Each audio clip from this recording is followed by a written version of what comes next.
ఈ మధ్య కాలంలో చిన్న వయసు నుంచి పెద్ద వయసు వరకు అందరినీ ఇబ్బంది పెడుతున్న ఆర్థోపెడిక్ సమస్యల్లో ప్రప్రథమైంది మోకాలు నొప్పి. ఆల్మోస్ట్ ఆల్ అంతే ర్యాంకింగ్ వచ్చేది నడుము నొప్పి. మరి మోకాలు నొప్పికి సంబంధించిన జాగ్రత్తలు మనం తెలుసుకుందాం.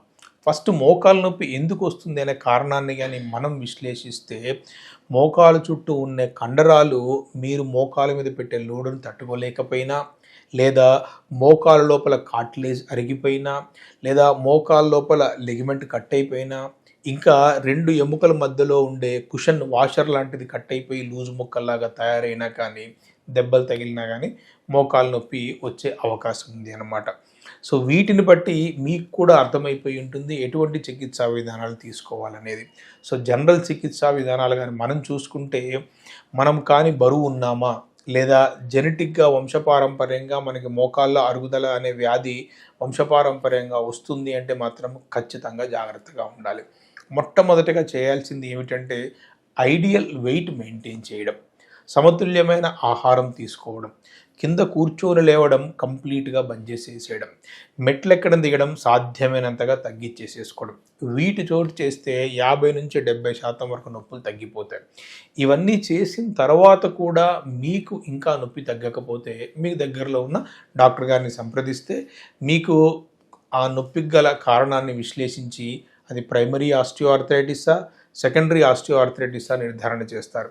ప్రైమరీ ఆస్టియోఆర్థరైటిస్ అంటే ఏ కారణం లేకుండా కేవలం జన్యుపరమైన కారణాలతోటి వచ్చేది.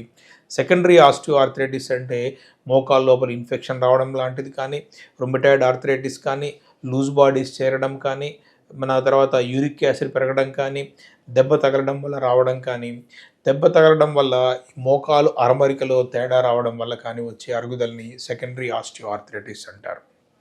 సో మోకాలు మీద లోడు పడకుండా చేసే ఎక్సర్సైజెస్, దాంట్లో ప్రప్రథమంగా సైక్లింగ్, స్టాటిక్ సైకిల్, జిమ్లో ఉండే సైకిల్ ఉంటుంది కదా, ఒక దగ్గర స్టాండ్ వేసి ఉండే సైకిల్ తోటి చేస్తే ఏమవుతుందంటే మోకాలు ఫ్రీగా అవుతుంది, మంచి లూబ్రికెంట్ తయారవుతుంది, మోకాలుకి ఆ ప్రెషర్ని తట్టుకునే శక్తి పెరుగుతుంది.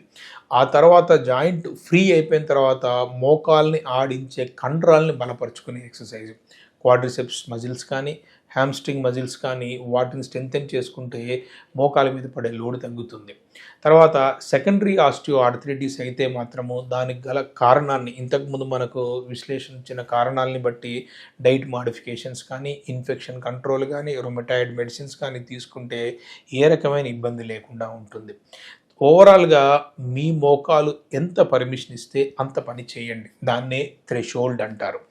మోకాలు అరుగుదల ఉన్నవాళ్ళు వాకింగ్ చేయొచ్చు అని మమ్మల్ని అడుగుతూ ఉంటారనమాట. మీ మోకాలు 1/2 కిలోమీటర్కి పర్మిషన్ ఇచ్చింది, 1/2 కిలోమీటర్ నడవండి. 1 కిలోమీటర్కి పర్మిషన్ ఇచ్చింది, 1 కిలోమీటర్ నడవండి.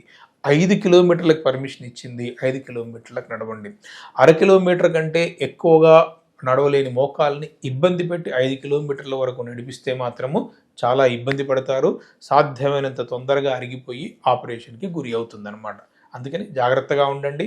ఈ వీడియోలో మీకు ఇంకా అర్థం కాకపోతే దగ్గరలో ఉన్న ఆర్థోపెడిక్ సర్జన్ని కానీ, మమ్మల్ని కానీ సంప్రదిస్తే, లేదా కింద కామెంట్ సెక్షన్లో పోస్ట్ చేస్తే మళ్ళీ ఆ ప్రశ్నకు సంబంధించిన సమాధానాన్ని మీకు వీడియో రూపంలో తెలియజేస్తాం.